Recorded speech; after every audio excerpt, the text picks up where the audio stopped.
Nesta noite eu quero compartilhar uma palavra contigo, uma palavra que tem como título a humildade do Cordeiro que manifestou a autoridade do leão.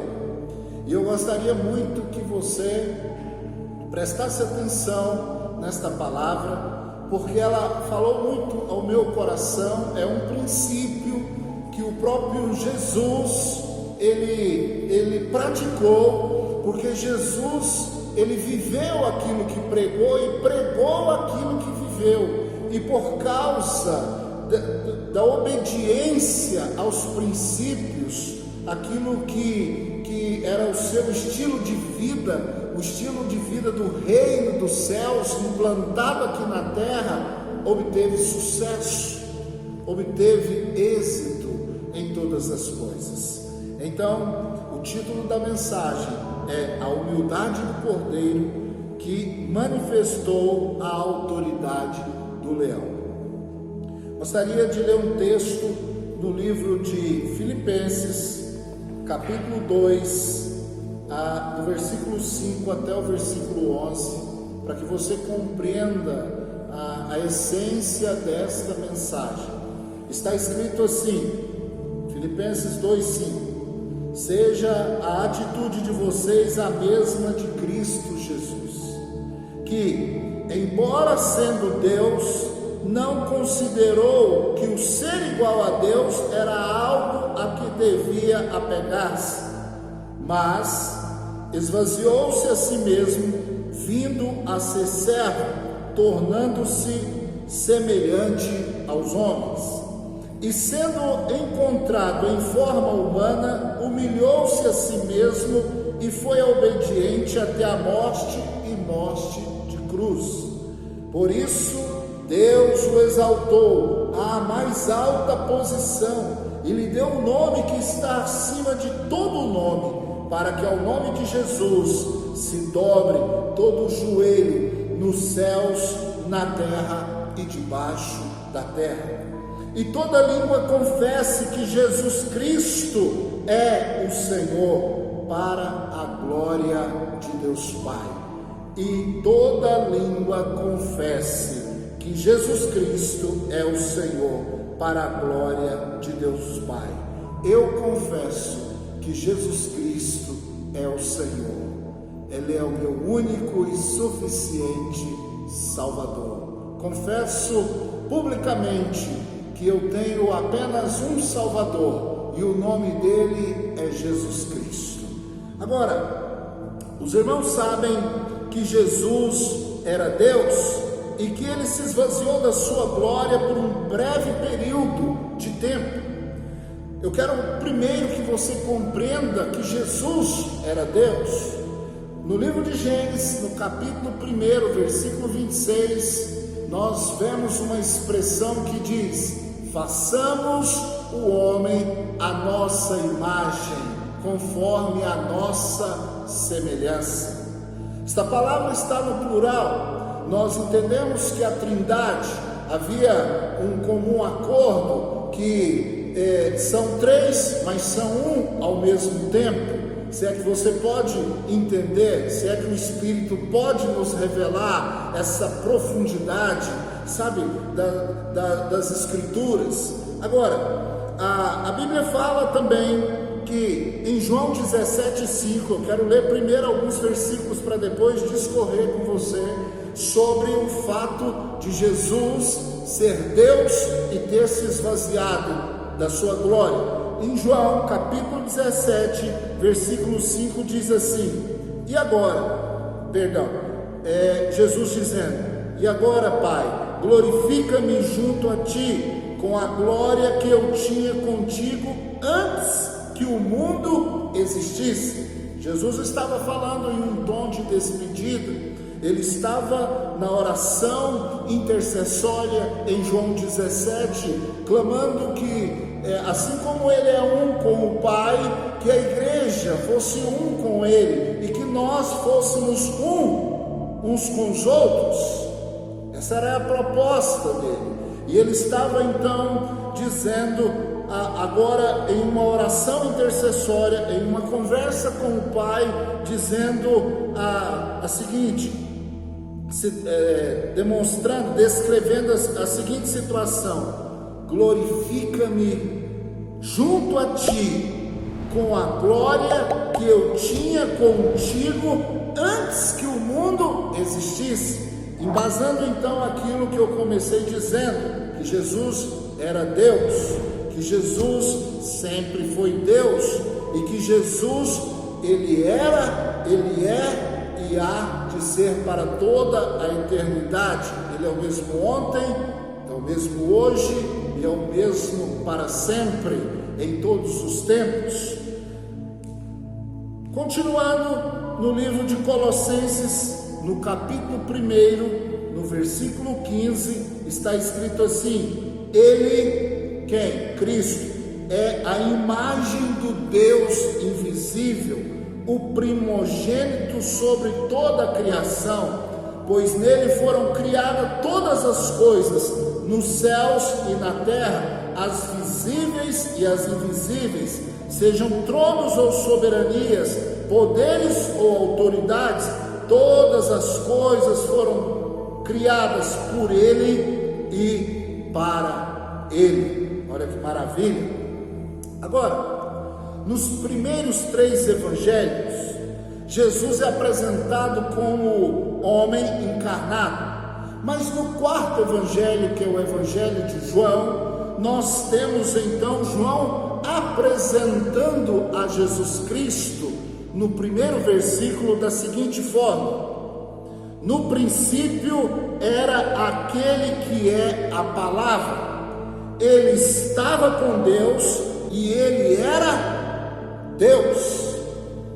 Então, se nós temos esse fundamento que Jesus era o Verbo, e o Verbo se fez carne e habitou entre nós cheio de glória, então o texto inicial que eu li de Filipenses capítulo 2, versículo 5 em diante, me dá a garantia que Jesus Cristo se tornou em figura humana e habitou em nosso meio. Isso fala da humildade do Cordeiro, porque João, quando viu a Jesus, diz: aí está o Cordeiro que tira o pecado do mundo. Jesus foi reconhecido. Jesus então se fez como um de nós. Pastor, mas o que isso tem a ver conosco? Agora eu quero voltar para o texto inicial e vamos discorrer nesse texto para que possamos compreender as maravilhas de Deus. Então, a primeira coisa que eu quero que você entenda é que a humildade do Cordeiro, chamado Jesus, trouxe a manifestação da autoridade do leão.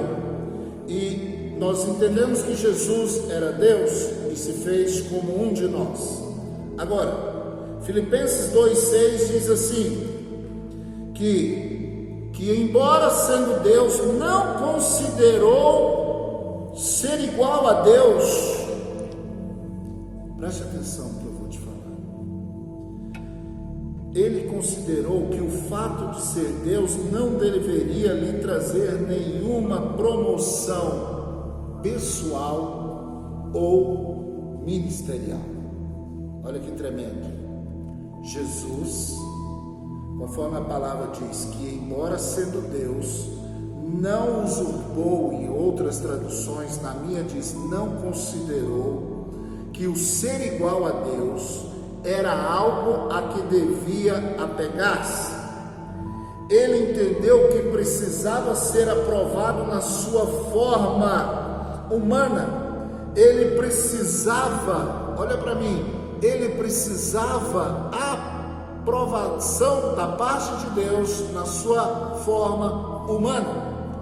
Então, Jesus, ele começou a difundir, ele começou a imprimir um evangelho do céu, vivendo aquilo que ele pregava, e ele começou a pensar mais nos outros do que em si próprio.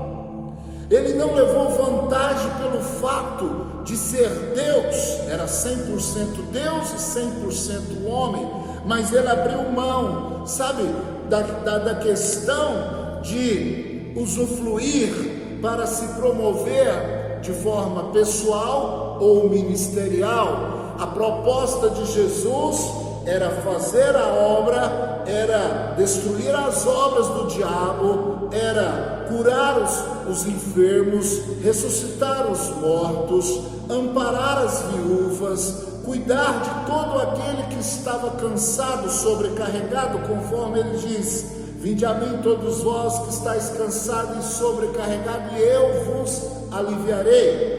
Ele não usou, sabe, nenhum marqueteiro, ele não tinha nenhum tipo de influência humana sobre a vida das pessoas para se autopromover. Ele não quis andar apenas com aqueles que tinham dinheiro, pelo contrário, sabe, Jesus andou com os leprosos, andou com as prostitutas, ele andou com as pessoas que não lhe oferecia nada em troca. Jesus, então, quando se assentava com os fariseus, com os publicanos, ele foi muito incisivo, muito duro, ao ponto que ele, entrando na casa de um homem muito rico chamado Zaqueu, ele não deixou de pregar o evangelho. Por quê? Porque Jesus não estava de olho no dinheiro de Zaqueu, Jesus estava de olho na salvação de Zaqueu. Quando Zaqueu se arrepende, Jesus disse: hoje houve salvação nesta casa, porque ele veio buscar o que estava perdido, veio ressuscitar aquele que estava morto. Essa era a proposta de Cristo, e para que ele pudesse pregar sem dever favores para as pessoas que poderiam lhe ajudar financeiramente, sempre pregou a verdade, não fez acepção de pessoas em hipótese alguma. Ele sempre ministrou na vida de todo aquele que estava cansado, que manifestou o desejo de ser curado, que manifestou o desejo de receber um milagre da parte dele. Então, meu querido, quando a Bíblia diz que ele não considerou o fato de ser igual a Deus, porque não queria fazer nenhum tipo de promoção pessoal, nós temos muito que aprender com Jesus. Porque às vezes as pessoas se relacionam, sabe, na base da barganha. Eu vou ajudar o fulano porque o fulano tem condição de me ajudar. Eu vou perdoar o fulano porque o fulano tem condições de me ajudar, mas o outro eu não vou perdoar porque ele não tem nada para me oferecer. Precisamos repensar os nossos valores, porque os valores do reino, Jesus veio pregar uma contracultura. Nós vivemos inversão de valores nesses dias, mas no reino de Deus, se você quiser crescer, você tem que diminuir. Se você quiser prosperar, você precisa doar, porque é melhor dar do que receber. Se você quiser ser grande, você precisa servir. Se você quiser ter paz, você precisa perdoar. Os valores do Senhor são diferentes dos nossos. Então, o que eu aprendo aqui, que Jesus começou pensando, quando veio para essa terra, mais nos outros do que em si próprio. Por isso tinha autoridade para dizer: quem quiser me seguir, negue-se a si mesmo, toma a sua cruz e siga-me. Forte, né? Muito forte, mais forte quando praticamos, mais forte quando nós experimentamos, porque apenas aqui é mais um princípio que nós sabemos. E ser aprovado por Deus não é apenas saber, é sentir, é praticar, é entender lá dentro que aquela verdade está nos moldando, está nos transformando. Jesus começou demonstrando a sua humildade no Evangelho de Lucas, no capítulo 2.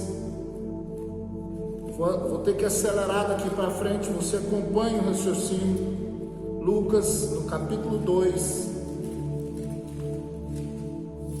no versículo 6 e 7, diz assim: enquanto estavam lá, chegou o tempo de nascer o bebê. Está se referindo a Jesus. José e Maria, eles tinham que fazer, por causa do recenseamento, eles teriam que fazer a sua inscrição, a sua prova de vida. E José era da tribo, era da linhagem de Davi, então ele foi para Belém, mas tudo isso era para cumprir a profecia. E chegou o tempo do bebê nascer, e Maria deu à luz o seu primogênito, envolveu em panos e o colocou numa manjedoura. Aonde Jesus nasceu? Em uma manjedoura, porque não havia lugar para eles na hospedaria, devido ao censo que estava acontecendo. A cidade de Belém estava lotada, e eles chegaram em um momento em que Jesus precisava nascer, tudo debaixo da soberania, do controle de Deus. Aquilo que para alguns poderia ser um imprevisto, um acaso, estava tudo dentro do projeto de Deus, há centenas de anos antes profetizado. Agora, sabe o que me chama a atenção? Que começa aqui na manjedoura o princípio da humildade no coração, sabe? Do próprio Deus.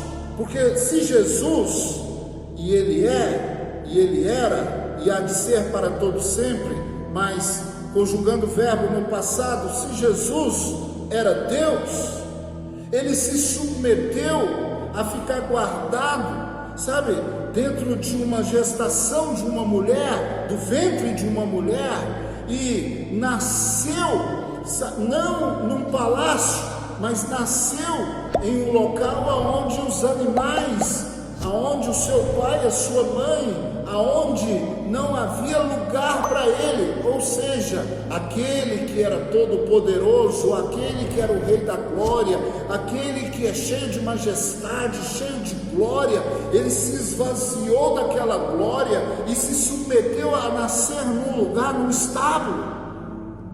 E aí começa um princípio muito forte.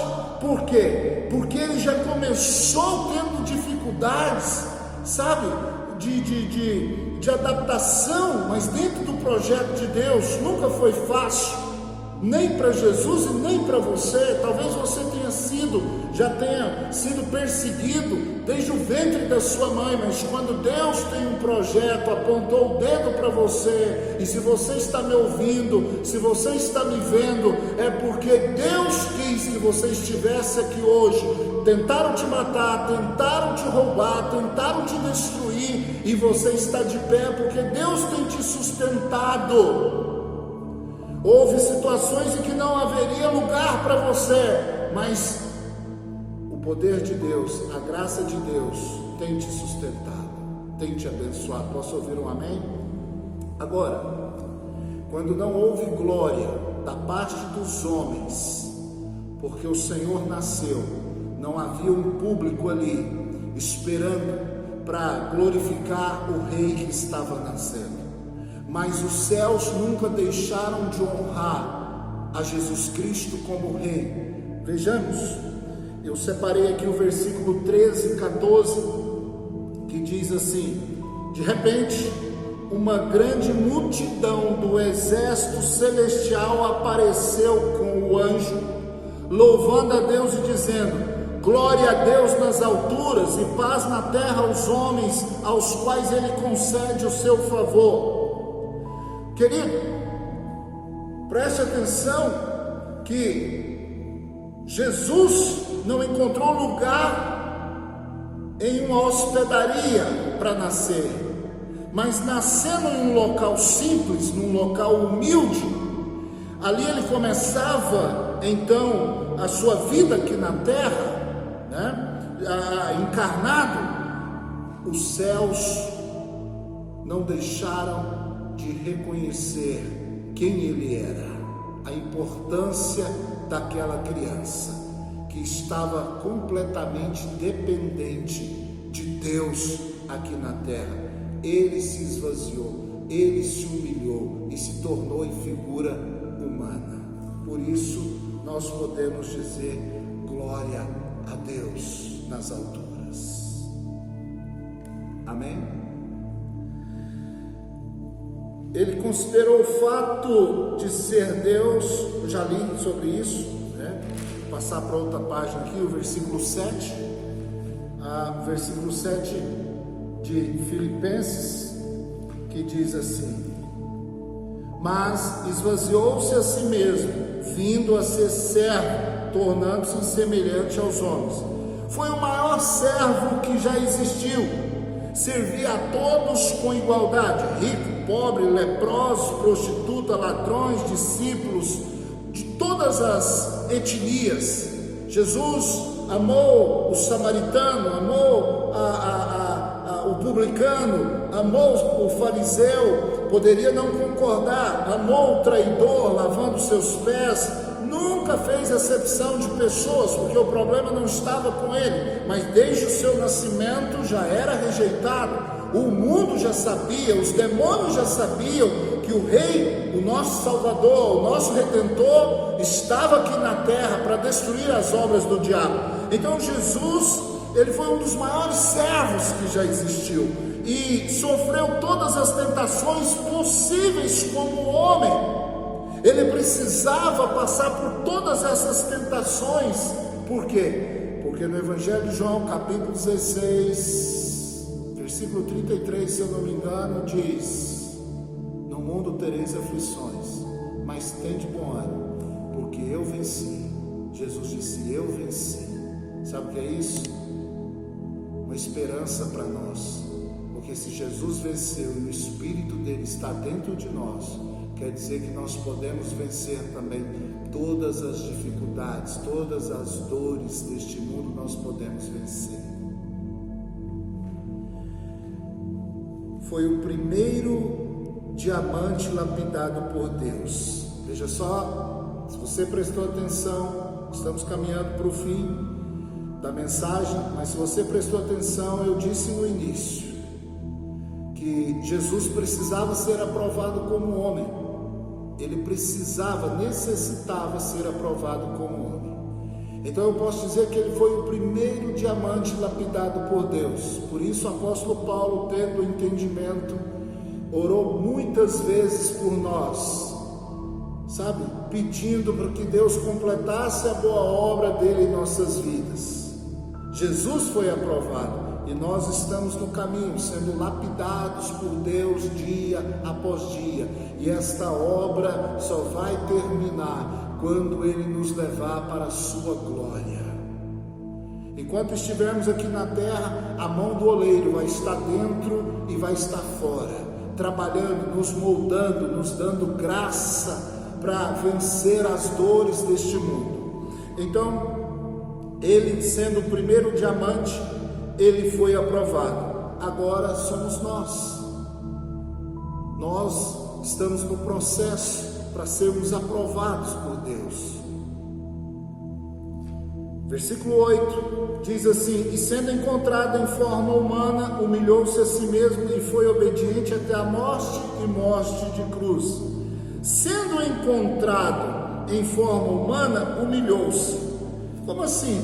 Jesus chorou. Quando seu amigo Lázaro morreu, Jesus chorou. Ele estava demonstrando a sua humanidade. A Bíblia fala que Jesus cansou. Quando ele chega no poço que encontra aquela mulher samaritana, Jesus estava cansado da viagem. Jesus, ele foi traído. Jesus, ele foi desprezado, foi rejeitado, foi acusado. Isso fala da identificação conosco, que apesar de viver pela fé, lutamos diariamente contra sentimentos que são as dores deste mundo. Todos os dias nós enfrentamos lutas, enfrentamos dificuldades, enfrentamos, sabe, a guerra espiritual, nós enfrentamos as agruras desse mundo todos os dias. enfrentamos a morte, enfrentamos a pandemia, enfrentamos as ameaças, enfrentamos temores por dentro, enfrentamos medo, ansiedade, angústia. Você tem a sua luta, você tem a sua história, sabe? Por isso Jesus disse: olha, parem de julgar os outros, porque nós não conhecemos a estrutura interna de cada um. E quanto mais nós nos relacionamos com Deus, ao invés de olhar para os outros, nós começamos a olhar para nós e falar como Davi: sonda e conhece o meu coração e vê se há algum caminho mau. Porque se ao longo dos anos você tem prestado mais atenção na vida dos outros e você não se sente o pior pecador de todos, existe alguma coisa errada com o seu evangelho, existe vazamento no cano da salvação a qual você diz que tem. Na medida que nós crescemos, nós entendemos que nós é que precisamos de mudança, os outros são os outros. Você está me entendendo? Antes de querer mudar o mundo, mude a você, através do Espírito Santo. Vamos continuar. Ele foi obediente até a morte de cruz. Isso nos ensina que em breve tudo isso vai passar e Ele mesmo vai enxugar as nossas lágrimas. Olha para mim, Ele mesmo vai enxugar as nossas lágrimas. Pai, mãe, você que perdeu seu filho antes da hora, Deus conhece a sua dor e vai enxugar as suas lágrimas. Tem te consolado, mas Ele mesmo vai enxugar as suas lágrimas. Mulher, você que perdeu um filho na gestação, que foi tão sonhado, tão desejado, sofreu um aborto espontâneo, houve alguma situação, Deus vai enxugar as tuas lágrimas. Você que teve um parente, ou você que está passando por essa luta na enfermidade do câncer, Deus vai enxugar as tuas lágrimas.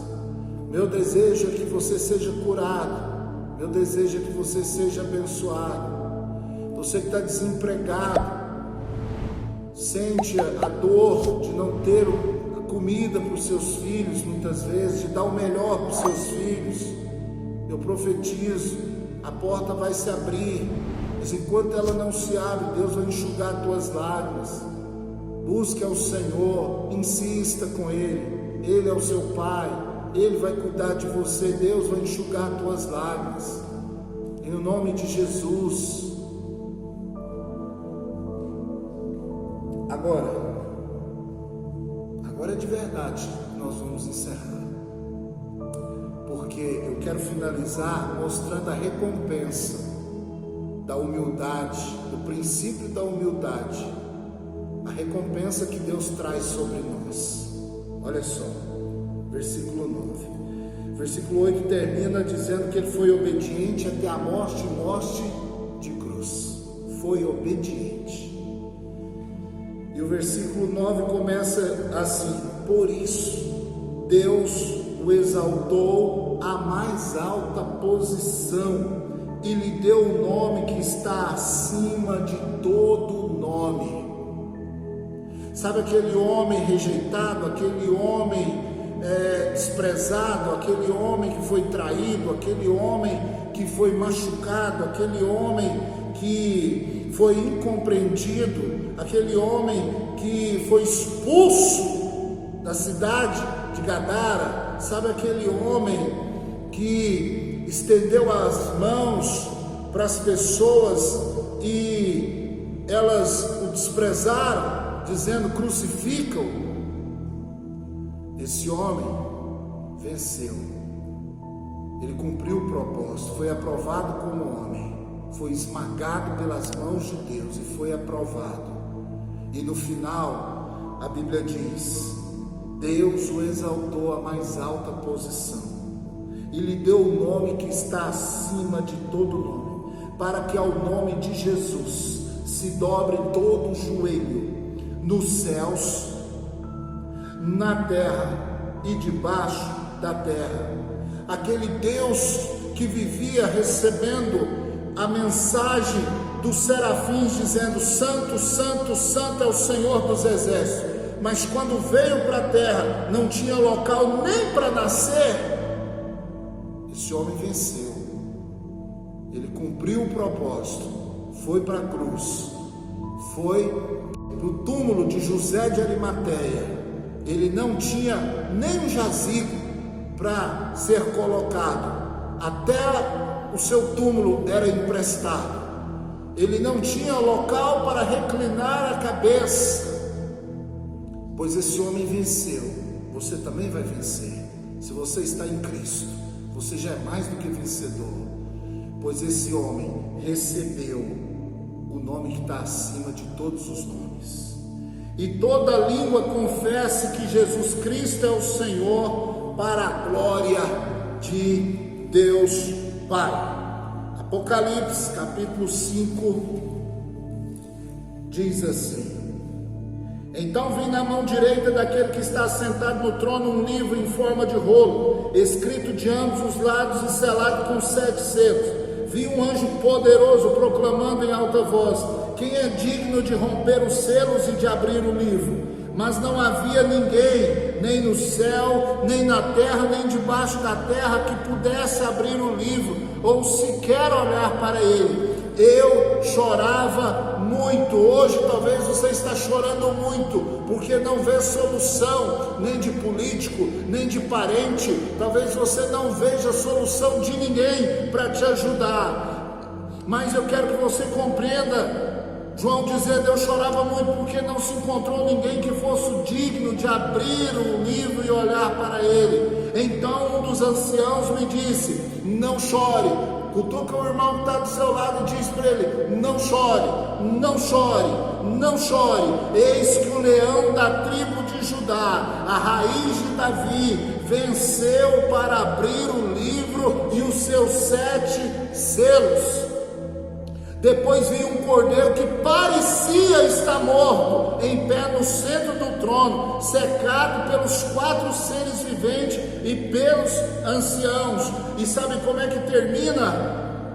Termina no versículo 13, dizendo: aquele que está sentado no trono e ao cordeiro sejam o louvor, a honra, a glória e o poder para todo o sempre. Era essa a mensagem que eu queria trazer para você. Pratique a humildade do cordeiro, que Deus vai lhe dar a autoridade do leão. Feche seus olhos onde você está. Quero abençoar a tua vida mais uma vez. Pai, no nome de Jesus Cristo, nós nesse momento, Senhor, abençoamos a vida deste irmão, desta irmã, e pedimos que o Espírito Santo vá de encontro agora sobre o coração desta vida que acha que não tem esperança, que acha que não tem solução. Mas eis que o leão da tribo de Judá venceu.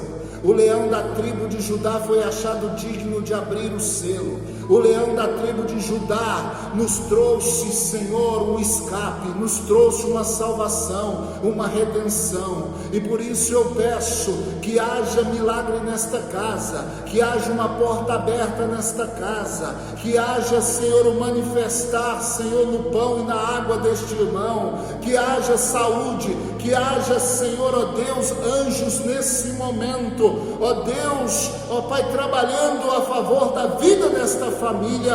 Em o nome de Jesus, seja abençoado agora para a glória do Deus Todo-Poderoso. Amém.